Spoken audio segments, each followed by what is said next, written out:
poetry for a little bit. I'm from New York, and that's supposed to be like the cultural hub of like the world, right? And some of the people here tonight, probably better than a lot of people in New York. They are amazing poets. They are amazing writers. They are professionals. They've been pushing their craft forever. They're from the mud. They came up for over many years, and they are going to really give our rookies a run for their money. So if you're here and you're gonna root for the legends, let me hear you. How about the rookies? How about the legends? How about the rookies? Oh, okay, cool. Well, this should be fun. This should be interesting. All right, the way that this is going to be working should be to show a lot of love to these poets. They're going to be coming up here. We're going to do this. Yes, indeed. We can show them love in a lot of ways. We can do that. So we can do this, do that. Right? Round of applause. Let's give them a round of applause. If we hear something that kind of feeds our soul, like a cookie, right? We call it the grandma's cookie. We go, yeah, all right. It feeds our soul. It's nutritious poetry. We can do that. We can do a little stomp. We can do both. Like stomping my feet. Right, we can sing, okay? We can do all that. What we don't want to do is kind of like we don't want to say any mean stuff, right? That's not cool. We don't want to be disruptive. A lot of these poets are doing their thing, and it's really hard to do. 1, 2, 3. Rock, paper, scissors, shoot. I say, cool.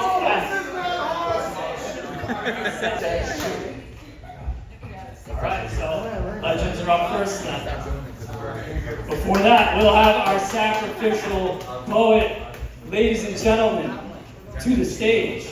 Sounds enough!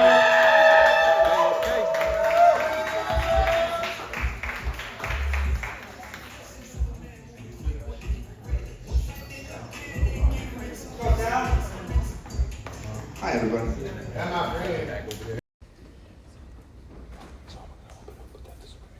I sat on the porch like a soldier at post, swung my feet like they could carry us closer. At 11 years old, I held time like a grown man.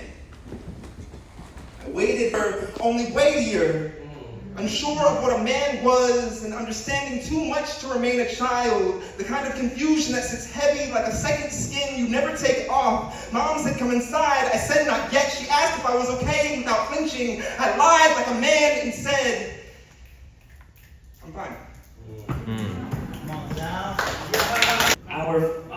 Also, just so we know, we want to shout out some of the people who allowed us to be here tonight. So Tempest Projects, after this, don't do it now because we want to watch this show. But after you can check out the art, you can check out the art back there. There's a bar that's open out there. You should support them, support this amazing space. But do that after, because now we're going to get started. We are going to start out with, because, hey, the rock, paper, scissors says shoot, determines this now. So we are going to start out with the legends. We just start out with Curtis Davis!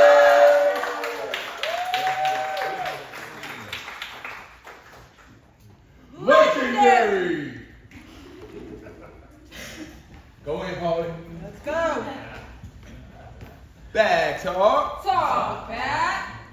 I used to perform for free, but now I got rates and I'm collecting fees. Yeah, I used to write for fun, but now I write for fun. Guess you could say I must have lost myself somewhere between finding my voice and wanting to feed myself. Had to bleed myself to feel like someone worthy enough to snap for or clap for. I've been adored by strangers who wear the same scars as me. Both of us smiling, but still bleeding on the inside. I've turned my insides out far too many times for free. Now, they got to pay me. I'm talking cash. I don't do mic checks. I'm talking, I've turned too many mics to ash.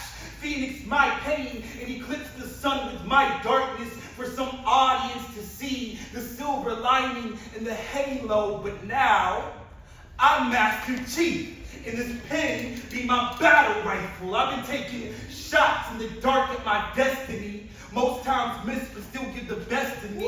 I spill my guts on these stages till there's nothing left of me, but not. Come on. I said not for free. Come on, poet. See, I've been on my Kendrick steeds, cause they not like us and try to pimp a butterfly, but fuck performing for exposure. I see let the shutters fly. I'm tired of being that humble guy. Already tried earning my respect. Now it's time I take what's mine. Usually I let other people get the spotlight, but now it's time I take the shine. And if you think this sounds cocky, maybe a bit pretentious, you'd be very correct.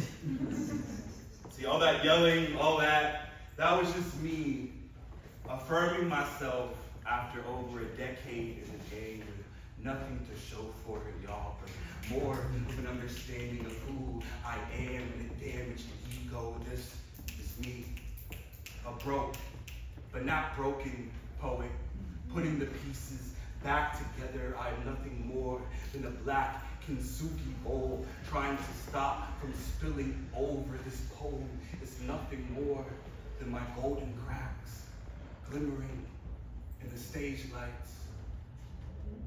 And by the way, nice to meet you. I'm the CEO. First of all, I want to thank you for applying. It takes a lot of guts to decide to better yourself, so congratulations on taking that first step. Now I'm going to cut to brass tacks. I don't care what you want to be when you grow up. I don't care about your hopes or your dreams or any of that bullshit, and I hope you're not easily offended. Everyone curses here. We're not woke or anything. We like to have fun and get shit done. As a matter of fact, our HR department, that's just Cindy, and she's nice. So I don't care about your life outside these walls. All I care about is one thing. Do you want to make money? Sell me this pen. Do you want to be rich and successful? Do you want to make sure you never suffer financially again? That you're never homeless again? Never alone again? Do you want the validation of an older male figure in your life since you don't talk to your father and are desperate for a mentor? Sell me this pen! I see something in you. I see the potential for greatness, just waiting for the right egomaniacal sculptor to mold you in his image. I can take you under my wing and show you what it means to be a success.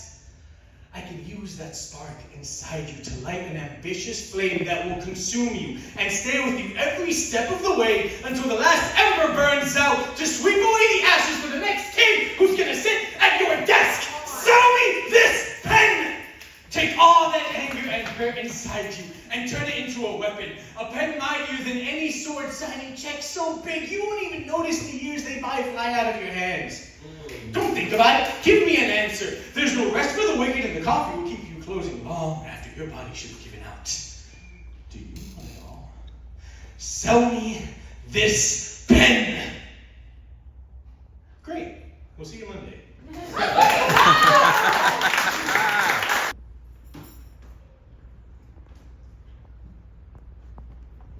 When I was younger, my favorite comic book of all time was The Death of Superman.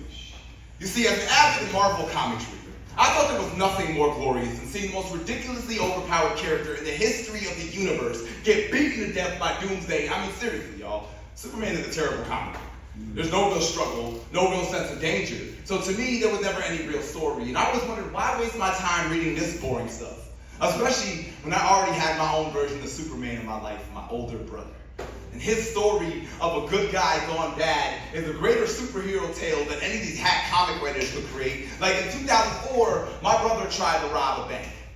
Now, I like to call that the year his planet Krypton exploded, because that severe lapse in judgment rocketed him to a year-long sentence in a federal penitentiary. Wait, what's that? It's a jailbird. It's a slave. No, it's a black man who saw himself as much more than the typecast roles the world's forced him into.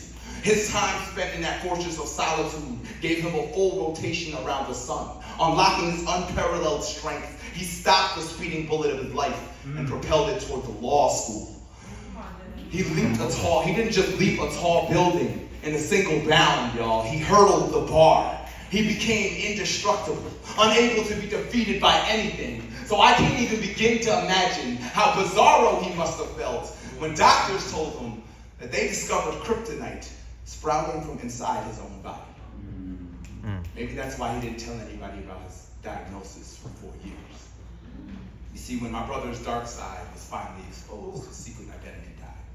He no longer had the luxury of Clark Kenting his loved ones from his pain. And that S on his chest became a permanent indicator of his fight against his doomsday. But even though it was a fight to the death, even though his dedicated Lois Lane left his side, he still refused to not represent the source. He refused to not shine. That's why 2 years later, after all those parasite attacks, all those surgeries to remove the icy breath of death from his lungs, the knowledge that this arch nemesis would keep popping up in more issues, I still demanded that he flew me back to his metropolis. And not because I wanted to see him in his last days, but because I wanted to party with my Superman again. But the truth is that there is no comic book story arc dark enough that can prepare me for what I saw, because I wasn't ready to cart Superman around in a wheelchair.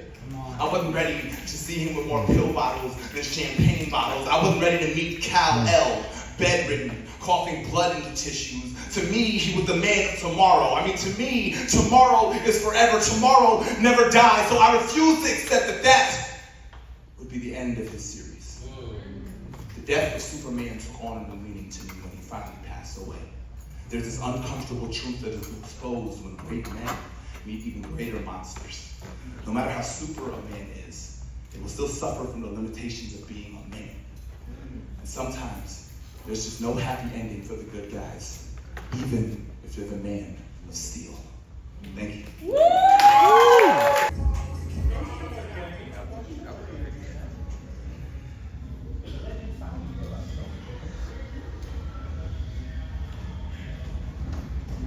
Whoa!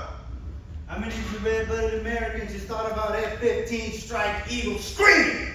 Or perhaps the thunderbolts of an A-10? How many of you cold-blooded Americans just got a chill because you remember Iwo Jima? My parents, who are far more Mexican than American, have relayed some visions I've had that are terrifying. I stand before you when someone who thinks about the flags I have stacked, because I've had to render a salute at the cemetery. Even the greatest warriors in the world will never win war. Oh, how the world enjoys it as a sport. The year was 1812 when Britain tried to bring back the fort or the shores of Normandy, where every ally stormed the forts. Because in Vietnam, those unfortunate sons received little to no support. And I know that the sky still rains blood to this day because of Desert Storm. It has trickled down to this Freedom Sentinel. When is someone going to be able to tell me what it's for? Is it some way to feed your family because you're so poor?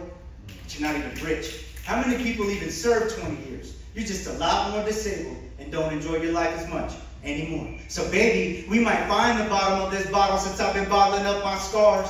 All because in 06, generally speaking, might receive a star. And we're the sorry saps who end up being the fall boys who can claim they've never seen a silver eagle flying over their convoy. Since the dawn of time, vets have lost their sons, some of them have lost their minds, some of them got jodied and lost their wives, and I'm a peaceful man. But you and I might need to step outside if you can't acknowledge those who laid their life, because for everyone in this room, they paid that price. So please don't buy into what you read. Can't you see? Because of greed, camouflage will never be as important as just green. I stand before you, a veteran in need of medical attention. I'm starting to see why some people say that we're the last to mention. Some of us try to be patients, at times waiting for many days, but the bottom line up front is that it shouldn't be so difficult to get some help from the VA. I'm very grateful to say I've had a pretty good experience with the VA, but there's still so many vets who are alone, some of which nearly died for America, but if not inside a box, she would not provide a home. So, can someone please tell me, why is war so glorified? Can't you see I'm jaded about these memories and let me horrified? Because there's no excuse for just following your orders. I stand before you as someone diagnosed with that 4-letter disorder. Some of us had to dig the dirt of those 6 feet deep unfathomable phantoms out there hiding in the dark. Sometimes when you're riding without a light, your lead wants to turn into a little spirit. These tiny metal problems, a problem we've yet to foil. Some of America's sons and daughters are in the soil, and it better not be because of oil. How much longer will we survive without a cure for this cancer? I hope you never receive a folded flag from your child's chaplain or commander. God, why do people say black folk can't swim? But we are always crossing a body of water. Do you pray? Have you sent down a prayer for your children in Libya yet? Do you think they can hear it over the auctioneer's voice if a man in Libya can be sold for $400? Would I be worth more or less? How much is a human life worth, God? What price would you place on your own? And when faced with death, should we fight back or surrender? Is reincarnation real? Would you consider making me a butterfly? Don't you know that black folk and butterflies are the same? That we are only wanted and hunted for our wings? And have you ever lost a wing before God? Didn't you know that all of us black folk have, and ain't it funny how we sprout new ones, but they always find ways to leave us?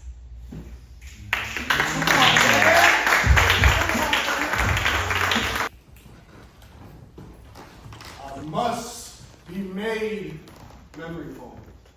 You must be made of stone. The impression you made on me created comfort. Because the last thing I can expect from you now is comfort. Comfort for you to just lie on me with I thought that it wouldn't disturb me. Turns out, lying is easy when the other person isn't listening anyway. What you don't know won't disturb you. Trying to cope with your shame while you lay your burdens next to me and I feel your discomfort under this comfort. Because I've laid my burdens on someone who can actually carry them. Now turning it into a quilt of guilt. He covers me with a warmth you never had. Turning the pillow to the other side and giving me the cold shoulder. I feel as cold as the other side of the pillow. And expecting me to still keep you warm. I turned to him and my grievances fell on deaf ears. My arm numb from being your safety blanket. Leaving you so that I can finally feel something. No longer feeling like myself, just so that way you can feel better about yourself. I don't have to dim my light to make him feel better about himself. I try to fall asleep like my arm has. And I'm drifting into a deep state of depression in this dark. While simultaneously being your nightlight, I'm I'm tired. And I can't seem to understand how you can sleep so peacefully knowing that I'm at peace. Trying to just get a piece of one back that you snatched from me in the middle of the night like a thief. I don't know what this universe is trying to tell me. People don't remember when I was an actor. Shit, y'all, I don't remember when I was an actor. Dropping hundreds on headshots, 6.5-hour car times, and 6 a.m. call times. See, I used to practice monologues in the mirror. I used to hate on Tyler James Williams or Deron Horton, looking at them like, y'all, I could have played them roles. And every time I go to the movies, I walk the wall of movie posters, look at all the actors' faces blown up, starring this person, featuring that person. And I still tell myself that's gonna be me one day. But right now, I'm a poet who still can't get his family to come out to his shows, performing for 500 one day and 5 the next, and this is the only thing I've ever been good at. This is the only place they call me a champion in high school. I gave an audition the vocal coach called perfect, but lost out the role to another guy because he was taller than me. I've been projected at readings the second they heard my voice. Did not work because I was too happy, or not masculine enough, or black. Late on rent after giving 100% and still booking nothing. Poetry scraped my starving spirit back together and reminded me why I was still here, but there are days where parallel universes sit on my shoulders, a million other places call my name, and I am just one person with 2 hands, 2 feet, and 1 heart to give, chasing this dream while sleeping on so many others. I worry about practicality. I worry about starving again. Y'all, my first acting gig was for $72. but it took me 108 just to get to the place. I've taken background work I didn't want because they give you 2 square meals on set. But now, rent is $1,400, and my car insurance is $400, and I don't have dreams money. But I feel like I'm living on a prayer. I'm tossing coins into a wishing well with death at my door. Reaching my last dollar is scarier than reaching my last breath. And I just pray that these poems will be enough. I need somebody to tell me that my poetry is enough. Do you ever fear that you asking God to do all the things he just can't?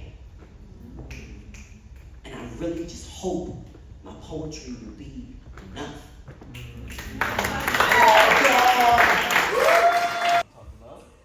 Good work.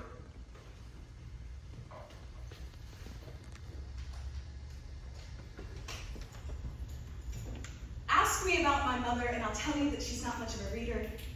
She's the kind of mother who will stay up all night crafting book report dioramas out of shoeboxes. She'll show up to every football game and orchestra concert. She made gingerbread houses sweeter than the home we lived in. Her dreams for a family were just as much of a fairy tale as the ones I escaped to when I was younger. I read by moonlight, trying to hide from the boogeyman in my home. And to this day, I collect books and place bad memories for my child. I'll tell you that for every holiday, she made 2 dinners, one for my father and one to bring her family home. With it, a cryptic narrative about why he couldn't be there. She painted fictional portraits of the life she chose for us. My mother taught me that keeping secrets meant keeping peace, and both of these things are more important than keeping your heart happy.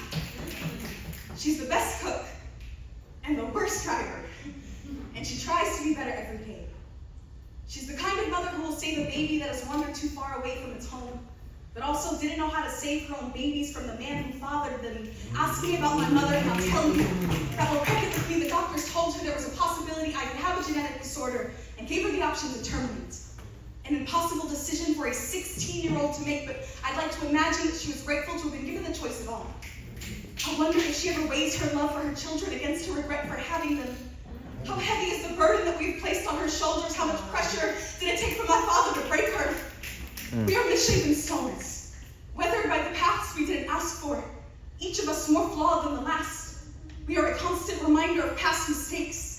Together, serving as the antagonists in the story of what could have been, I pretend to be a griot, recounting my pain on stage and calling it poetry, as my family continues to pass down trauma like folktales. Wow. They say to tell them if we need anything, then ignore our calls when we gather the courage to ask for help. My mother has told me that I've waited too long to have kids.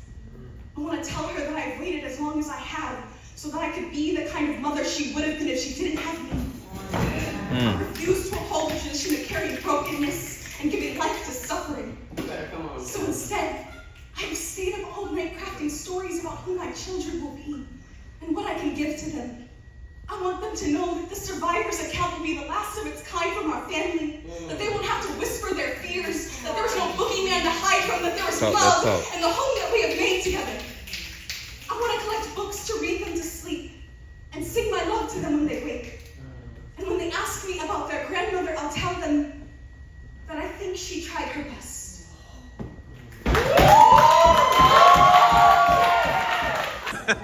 Find a side and legends find a side.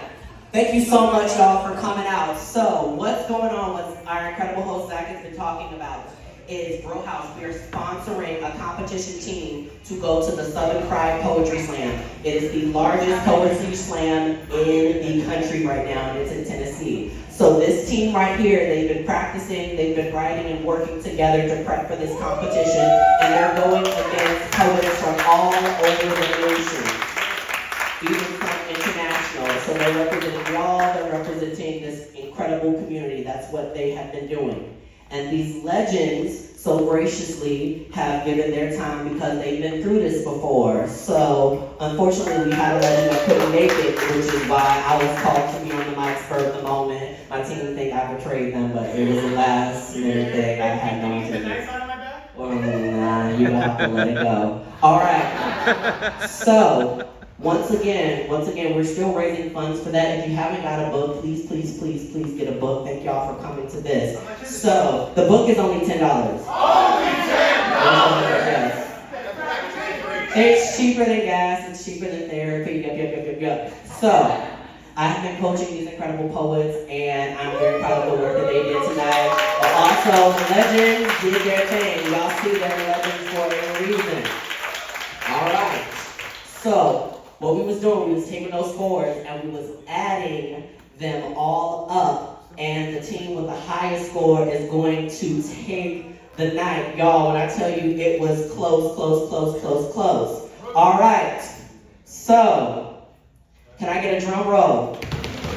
And the winning team with a cumulative score of a 104.5. Y'all give it up for the rookie! When I tell you Legends was right there, y'all have a 103.8. But look at what y'all did. Y'all think they're ready for Southern Fried? I definitely think they're ready for Southern. Mother of the world, mother of the oceans, mother to all Orishas, keeper of the seas. See, you were the one to listen. Your heart assuring me. Waters crashing onto shores, washing away the footprints of my past, so they no longer are present. 7 white flowers, because it is you who has made me blossom in purity. A watermelon smothered in molasses, apples and coconut cookies while singing to you, kai, kai, kai. Emaya olodo, kai, kai, kai. Asesu olodo, cleansing myself with your waters. Around my ori, across my neck, off my shoulders, wiping my chest off, because it is you who is vast enough to hold on to. Out my legs, to my feet,